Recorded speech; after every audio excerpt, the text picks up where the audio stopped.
Eu vou pedir uma licença poética para narrar aqui um fato de uma boneca que prefere que o seu nome não seja revelado. E ela me contou que é amiga da Barbie, que a Barbie está indignada e, e ela não entende essa perseguição que a imprensa brasileira tem com relação ao namorado dela. E aí, essa boneca amiga da Barbie, pediu para mim, falou: João, fala isso aí na Comissão Cidadã de Inquérito, que ela parece ser mais tranquila, as pessoas são mais serenas, as pessoas que debatem aí com você.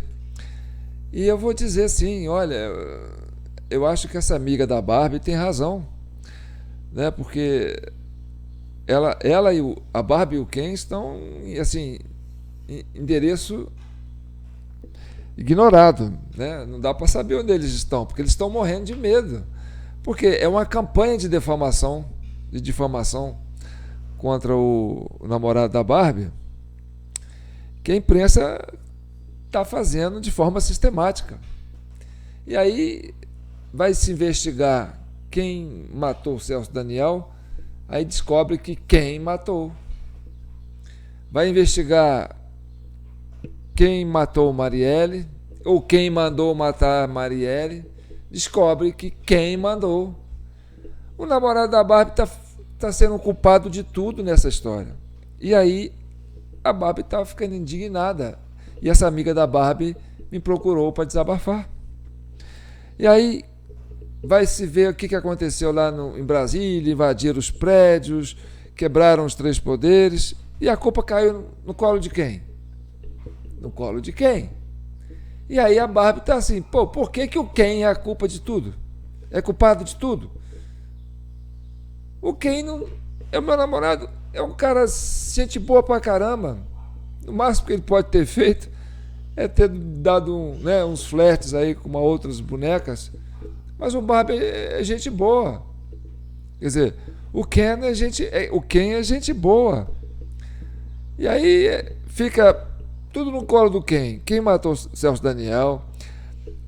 Quem matou Marielle? Quem mandou matar Marielle? Quem invadiu os prédios Três Poderes? Quem patrocinou? Quem planejou? Quem executou? Quem financiou? Pois é, estão botando a culpa toda no namorado da Barbie. E aí essa boneca está indignada. Bem, feito essa licença poética, vamos entrar na questão mais importante do dia, que é o fato de dois deputados federais da oposição, né, terem sido vítimas de ação da Polícia Federal. Quem me acompanha sabe, né, que aqui a gente tem um projeto de pacificar o país, né? E a nossa comissão, que é uma comissão que já está no seu vídeo 181, né, que somos eu e mais uns mil, né, ó. Eu falo muito errado aqui, mas vocês não reparam não, viu, gente? Porque isso me coloca mais perto dos mortais. Não quero ser perfeito. E aí, essa comissão que está nessa busca da verdade, para pacificar o país, e a gente precisa de quê? Que as pessoas desarmem os espíritos para acompanhar esses trabalhos que nós estamos fazendo aqui. Tá certo? Então, eu vou colocar primeiro a fala, um recorte que eu fiz do antagonista, que eu achei muito bom, certo? E depois eu vou colocar um recorte da CNN. O do antagonista é sobre o deputado Jordi, e o da CNN é sobre o deputado Ramagem, tá certo? Então, para falar sobre esse assunto do Jordi e do Ramagem, tá certo? Eu quero chamar a atenção para vocês de uma coisa. Existe aí um murmurío, né? Um zum zum zum sobre a questão do presidente do PL, Waldemar da Costa Neto, com algumas declarações, algumas posições. E aí eu quero dizer para vocês é o seguinte: o PL, né, que é o partido que o Waldemar é o presidente, tem uma história na política, né? O PT tem, o PSDB tem, né? O PDT tem, o PTB tem, cada um tem sua história na política. O PL é um partido tido como liberal, né? Quer dizer, é um partido meio que centro, tá certo? E resolveu dar guarida para o deputado federal, né, que já era presidente, o Bolsonaro. O Bolsonaro foi para o PL, tinha saído do PSL, não conseguiu ficar no PSL, perdeu o controle do partido, quis montar um partido, não conseguiu, que era chamava Aliança, né, número 38, não conseguiu. E aí foi para o PL, foi acolhido pelo PL. E o PL recebeu o prestígio, né, e os votos da base do ex-presidente Bolsonaro e virou o maior partido, né, da Câmara dos Deputados. E tem um orçamento aí milionário, né, porque hoje se descarregam dinheiro nessas legendas aí para fazer campanha. Então, o que eu quero dizer é o seguinte: quando Lula chegou ao poder, quando a esquerda chegou ao poder, o PL, quer dizer, o PT chegou ao poder, chegou com o vice José Alencar, que era do PL, tá certo? E quando a direita chegou ao poder, né, com o PSL, né, se manteve no poder com o PL. O PL é que foi o partido que abrigou a direita. Então, o PL, nossa posição meio que centro, né, fez parceria com a esquerda no passado e fez parceria com a direita no presente, né, no passado recente. E aí o que eu quero dizer é o seguinte: tirando os defeitos que todo ser humano tem, tanto o Valdemar como o Bolsonaro, né, e cada um tem as suas virtudes, o que eu peço é que as pessoas tenham espírito desarmados, né, para poder ter serenidade para entender as coisas. O Bolsonaro, por exemplo, é um cara que ganhou um carisma porque conseguiu, né, estabelecer um diálogo com a população, né, e conseguiu ser essa liderança, esse fenômeno, né, eleitoral, né, essa pessoa com essa presença muito grande. O Valdemar, por outro lado, não tem essa habilidade, né, de interlocução com o eleitorado, com a massa, mas tem uma habilidade na parte organizacional, na parte partidária, entendeu? Então é um cara de articulação, entendeu? É um cara maleável. Olha, vamos fechar com a esquerda nessa época porque é importante fechar com a esquerda. Vamos fechar com a direita nessa época porque é importante fechar com a direita.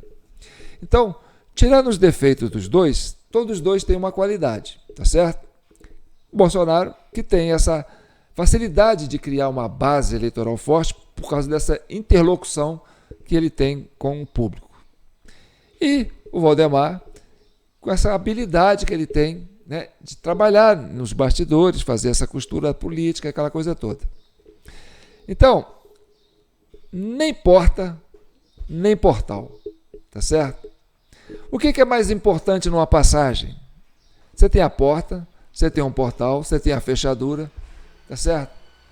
A parte mais importante numa passagem não é nem a porta, nem a fechadura, nem o portal. É a dobradiça. É a dobradiça que diz: olha, agora é hora de abrir a porta. Agora é hora de fechar a porta. Então, as pessoas têm que ter flexibilidade.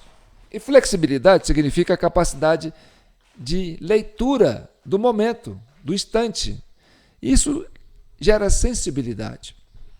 Então, é um fator de inteligência você entender que numa passagem não é a porta que manda, não é o portal que manda, nem a dobradiça, nem a fechadura.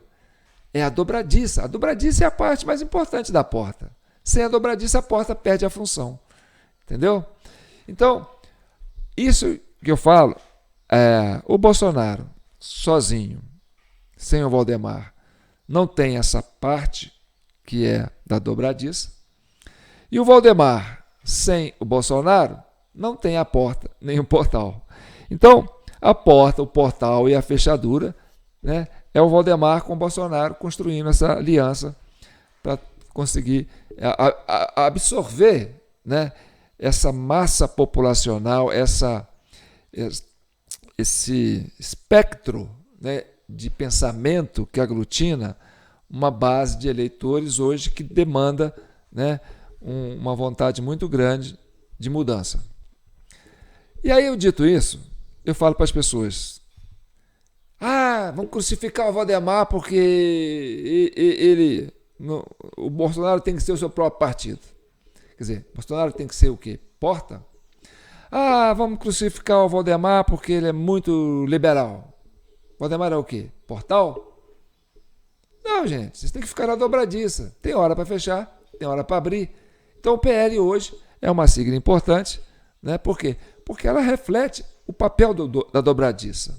Então, ficando nisso, vamos entrar no caso do Jordi, né? E aí eu vou pegar essa fala do antagonista. E aí, se eu puder mandar um recado para o Alexandre de Moraes, eu diria para você, Alexandre de Moraes: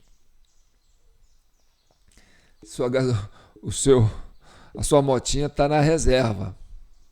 E você tem que achar um posto de gasolina para você rápido, entendeu? Porque você vai ficar no mato. Porque essa do Jordi jogou você no fogo, cara. Jogou a Polícia Federal no fogo. Jogou o Alexandre de Moraes na fogueira. Porque, cara, você pegar uma prova que que virou motivo de piada para fazer uma busca e apreensão no líder da oposição na Câmara dos Deputados, cara. E o cara ainda é candidato a prefeito. Rapaz, eu estou precisando falar com você. Se eu pudesse mandar um recado para você, falar assim: cara, esquece a sua sombra. Ela não está te perseguindo. Entendeu? É o reflexo do sol. Então, a neura está tomando conta. E aí, depois disso, qual que é a credibilidade que a Polícia Federal, através do Alexandre de Moraes, tem para estabelecer? Não, essa prova é de verdade. Não, é que esse pessoal lá não sabe nem reconhecer uma foto, se ela é falsificada ou não. Olha como é que está, né, evaporando a instituição. Olha em que estado que se deixou a Polícia Federal do Brasil. Eu fui ver na Globo, aqui, porque eu vi o Jornal Nacional da Globo, falando sobre a questão do Ramagem.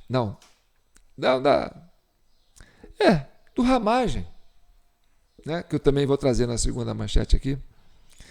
E aí eu fui entrar no G1 lá, entrei no... vou ver, aqui está a matéria da Globo. A hora que eu abro, sem áudio. Eu falei: ué, cadê o áudio? Será que a Globo foi censurada por fake news? Ou será que a Globo tirou o áudio porque aquele áudio compromete a Globo? Que quando eu vi a reportagem da Globo, eu falei: opa, ali tem uma coisa ali muito delicada, isso me interessa. Eu fui atrás da matéria. Quando eu abri o G1, estava lá. Até mandei para alguns conhecidos, falei assim: ô, gente, vê essa matéria da Globo aí. Se eles acharem que a Globo está sem áudio, eles vão falar: João, está sem áudio. Eu falei: bem, essa é a notícia, ela está sem áudio. Mas tá. Então vamos à questão do Ramagem. Primeiro do caso do Jordi, né, que já está aí, já é de conhecimento público, mas eu achei curiosa a participação do antagonista falando sobre isso. Que tem a ver com essa coisa de dobradiça, entendeu? Dessas neuras. Vamos lá. Essa é a foto mostrada no Jornal Nacional e que consta no processo. E essa é a foto original, de uma postagem de 12 de janeiro de 2019. CVC postou a foto da posse presidencial do Bolsonaro, realizada no dia 1º de janeiro de 2019. Ele apenas postou alguns dias depois. E o juiz compreendeu a adulteração e determinou sua soltura. Até porque ele não poderia estar em Brasília com o GPS dele demonstrando que ele saiu de casa em Campos às 10h59. No dia 8 de janeiro de 2023, CVC saiu de sua casa na rua Durval de Souza às 10h59, passando pelo Parque do Prado às 11h26, visitando o CIEP 057 às 11h49, passou no Superbom ao meio-dia e depois voltou à sua casa ao meio-dia e 7. Câmeras registraram quando CVC, sua noiva e sua mãe pararam em um terreno de sua propriedade na beira da estrada em que será construída uma casa. O registro é de 8 de janeiro de 2023, às 11h06, feito pela câmera da construtora responsável pelo empreendimento. Muito bem, a gente separou o print das duas fotos que aparecem no vídeo do Carlos Jordi. Pode colocar na tela, produção, para a gente explicar de uma maneira mais clara. Então, vocês vejam que na primeira foto, que é a foto original, tem ali dois adesivos, né? Um na camisa do CVC e outro na camisa do sujeito que está ali atrás dele, de boné e óculos escuros, né? Óculos os dois estão. E na segunda foto, que é a foto adulterada, não tem esse adesivo, que é um elemento que indica que essa foto foi tirada, na verdade, na posse de Jair Bolsonaro, ainda em 2019. Agora é que chega o começo do hospício. Por que esse elemento foi tirado da foto? Até o Kim Kataguiri chegou a criticar a TV Globo, porque a TV Globo exibiu a foto já adulterada, porque é a foto que a PF levou em consideração para, enfim, fazer essa associação entre o CVC e o Jordi relacionados ao caso de 8 de janeiro. Pois é, ele envolve a Globo no negócio. Manda esse, entendeu? Esse imbróglio para a Globo e a Globo faz com aquele jornalismo sério dela, né? E põe esse fake news em... Entendeu? Pô, gente, aquilo que eu falei para vocês, o Brasil está chegando numa fase que as pessoas, para a pacificação, tem que desarmar os espíritos. Porque as pessoas estão cegas, estão ficando cegas. Aquilo que eu falei do copo cheio, né? Quem me assiste me acompanha. Se você está com um copo cheio, meu amigo, você vai querer derramar água dentro dele para beber, essa água não vai entrar. Por quê? Porque já tem água, ele já está cheio. Para entrar coisa nova no copo, você tem que esvaziar o copo. Ou seja, você tem que esvaziar a sua mente para perceber o que está acontecendo. Senão vai ficar derramando. Entendeu? E botou a Globo nesse imbróglio. Eu vi lá a Globo falando que jornal sério, né? Pô, e aí? Mó fake news pra Globo, cara. Sacanagem. Aí não quer. Vamos ver. Só que quem adulterou essa imagem? Vamos colocar aí o Carlos Jordi em coletiva na quarta-feira, 24, explicando a burrice do aliado dele. Pode soltar. Um diálogo totalmente distorcido, sem nada que pudesse realmente dizer que eu tinha alguma relação, e uma foto que mostrava que o CVC estaria no 8 de janeiro, que foi uma foto adulterada por ele próprio, de uma infantilidade, uma imaturidade, uma burrice da parte dele, que nós descobrimos agora há pouco, que foi ele, de fato, que fez isso, mas a burrice ainda não é punida no nosso ordenamento jurídico. Não é punida ainda no ordenamento jurídico. Ele tem o direito de ser burro, de manipular uma foto para tentar parecer para os demais bolsonaristas que ele é valentão e estava lá no 8 de janeiro, que ele também era um invasor, que ele também estava lutando pela pátria. Olha só essa cadeia de acontecimentos. Graeb, o sujeito quer parecer que estava no 8/1, quando não é uma coisa muito bacana você estar lá. Então, ele adultera uma foto da posse do Bolsonaro para fazer parecer ao seu grupinho que ele é valentão e estava lá. Aí a Polícia Federal pega aquela foto adulterada, aparentemente não percebe que está adulterada, ou se percebe, não fala, mas aqui, enfim, não vou fazer uma acusação sem saber. Vamos dar o benefício da dúvida. E associa ali o CVC com o Carlos Jordi, porque há uma mensagem entre eles que colocaria o Jordi numa posição de hierárquica superior, já que o CVC pede instruções ao Carlos Jordi e pede para o Alexandre de Moraes uma operação. E o Alexandre de Moraes autoriza a operação contra o Carlos Jordi. Então vai lá ter busca, apreensão nos endereços do Carlos Jordi, gabinete, tudo isso que o Valdemar aí tá reclamando agora. E aí vem uma reportagem na emissora de TV. A TV Globo mostra lá, olha, a PF solicitou essa operação com base nessa foto, aí mostra a foto adulterada. E aí depois, então, se descobre que foi o próprio militante que adulterou. E o Carlos Jordi, alvo da operação, até para se safar, está apontando, olha, burrice dele. Só que a burrice não é para ser motivo de uma operação como essa. É aquilo que eu falei, gente. Vocês têm que desarmar os espíritos, entendeu? E aí eu falei recentemente, eu acho que foi na última fala minha, né? Aquela questão da motinha do Alexandre de Moraes, né? Que ele estava aí na Transamazônica. E aí procurando um posto de gasolina, e aí ele passou por um posto achando que ia abastecer no outro posto. Né? Só que aí, o outro posto foi demorando a chegar, e ele vendo que a gasolina dele está acabando. Chega uma hora que ele estava numa distância tal que a gasolina já estava baixa, ele não podia voltar para trás, porque ele sabia que se ele voltasse para trás, ele não ia conseguir chegar no posto anterior. Mas ele não sabia onde tinha um posto na frente. Aí ele anda mais um pouco, encontra uma placa falando assim, posto a 2 quilômetros. Eu vou chegar lá, vou abastecer. Né? Aí vai e chega lá e descobre que o posto de gasolina está fechado. Está desativado e que as bombas estão vazias.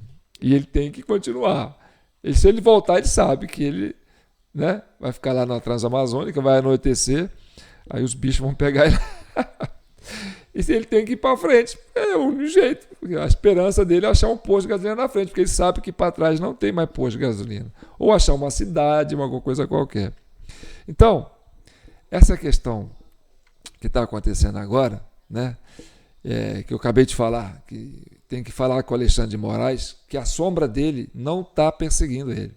Aquilo é apenas o reflexo do sol. Certo? A interseção ali do sol. Enfim, aí a gente lembra daquele negócio do aeroporto, né? Aeroporto de Roma, que envolvendo o Alexandre de Moraes com o filho dele lá, naquele imbróglio todo. E aí vai virando esse problemão. Para quem? Para o STF. São 11 ministros. 10 ministros ficam ali olhando. Entendeu? E não fazem nada. Aí eu faço, vocês são covardes. Estão deixando o cara sozinho nessa luta. Mas João, ele quis ir sozinho. Quando ele falou que ia, ele falou que ia. Ele está por conta e risco dele. Mas vocês vão dando guarida para ele. Entendeu? E o cara está, de uma certa forma, se enforcando. E aí eu culpo todos os 11 ministros. Tá certo? Porque isso aí é uma palhaçada que vocês estão deixando fazer. E aí o que está acontecendo? Está julgando o STF na lama. Por quê? Porque tem um ministro que está ficando assustado até com a própria sombra e 10 ministros não querendo ver e não querendo ajudar o rapaz. Tá certo? Agora vamos da questão do Ramagem. É outro problemão. Porque eu falei na última vez, olha, uma boa parte dos intelectuais da esquerda estão se afastando do governo do Lula, porque perceberam que não é o governo do Lula. Esse 3 não é o governo do Lula. E aí, meu amigo, tem gente aí que está entornando o caldo. E aí, eu falo para você, esse casamento PT com PSDB, que é um casamento de interesse, né, porque o Geraldo Alckmin veio do PSDB e só foi para o PSDB para isso, é um casamento de interesses. E é aquela coisa, né? O cara dormindo com o inimigo. O Lula ficou lá, preso, aquele monte de tempo lá. A Lava Jato foi queimando reputação aí de cima e embaixo. Né? O PT foi destronado. E nesse destronar o PT, teve muita sangria e muita reputação jogada na lama. Ah, mas o cara fraudou as eleições, fez aquele negócio, mas é pianista. Tudo bem, mas quem apanha, quem bate esquece, mas quem apanha não esquece. E a turma aí está seca no Moro, mas o Moro, né, não é o elemento isolado do processo que fez todo aquele, né, aquele esquema, né, que a Polícia Federal foi uma participação ativa nisso aí. E depois, no governo Temer, quando, né, derrubaram o governo da Dilma, o governo da esquerda, assumiu o Temer, que era o vice, né, o PSDB ascendeu ao governo do Temer, e aí o Alexandre de Moraes, que sempre foi ligado às questões de segurança do PSDB, tinha relação com algumas polícias federais, alguns delegados federais, veio para a Justiça Eleitoral, para o Ministério da Justiça, e ali o homem ficou todo poderoso, porque falou, olha, a Lava Jato é que tirou os homens. Se eu tinha um papel importante na Lava Jato, eu vou ficar no Ministério da Justiça. E depois vocês me põem no STF. Ele cresceu em cima do processo da Lava Jato. Então, a turma da esquerda, essa turma do PT aí que apanhou, sabe, né, que o Moro é peça, mas sabe também que o Moro não fazia nada sozinho, se ele não tivesse, né, uma costa quente política para dar retaguarda para ele. Entendeu? O Moro entrou de gaiato lá para ser ministro da Justiça do Bolsonaro, né? O Bolsonaro falou, não, você ainda faz parte desse esquema da Lava Jato, aí você está me prejudicando. O Moro sai dando um tiro para cima, cuspindo para cima, falando que o Bolsonaro estava querendo intervir na Polícia Federal, né? E aí foi aquele escândalo, porque ele queria botar o Ramagem na Polícia Federal, o Bolsonaro.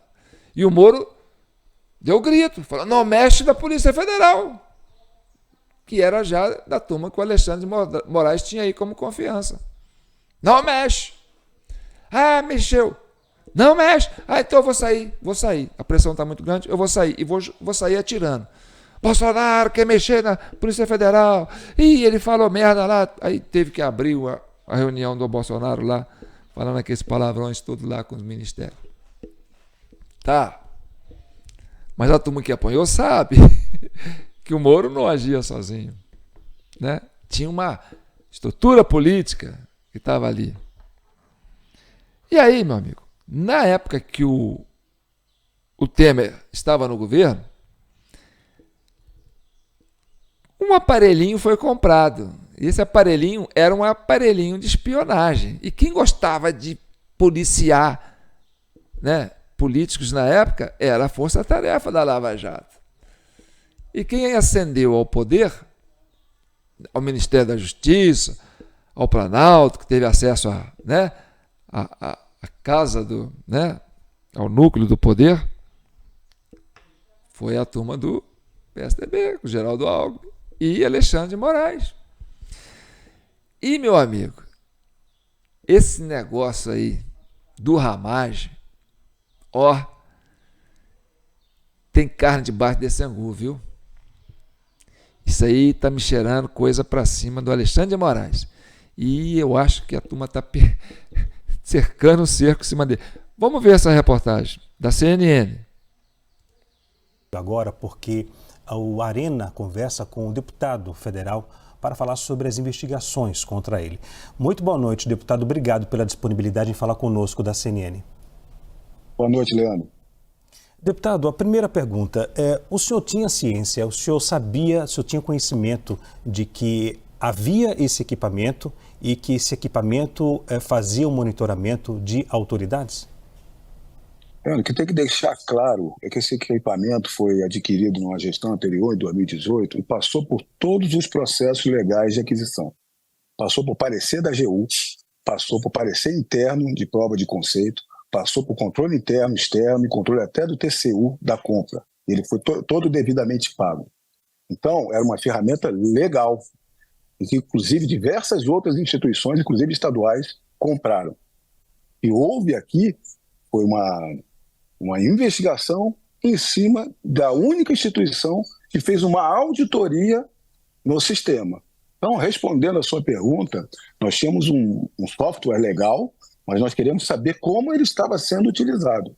Então, a direção-geral, com a minha caneta, a minha assinatura, promovemos correções externas específicas, e quando vimos que o assunto não estava sendo trazido para como ela estava sendo utilizada, nós encaminhamos todo o procedimento à corregedoria, que é um órgão autônomo, e exoneramos a pessoa responsável, do setor responsável e único, pela execução, pela gestão e pelas senhas do sistema.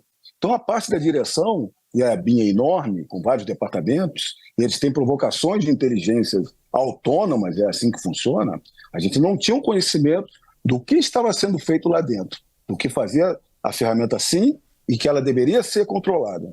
Então, o único órgão que fez a auditoria é o órgão que está sendo investigado. Então, o senhor disse que houve demissão de funcionário, eu entendi bem? Não. Houve demissão do funcionário em relação a isso e foi aberto algum processo na época em que o senhor estava à frente da BIM? No momento, eu já estava prestes a deixar a BIM para o pleito eleitoral. Foi começo de 2022, quando nós estávamos finalizando os procedimentos para apurar o sistema, quando nós pedimos mais detalhadas informações, que, por exemplo, na polícia, vou dar o exemplo da Polícia Federal, minha casa de origem.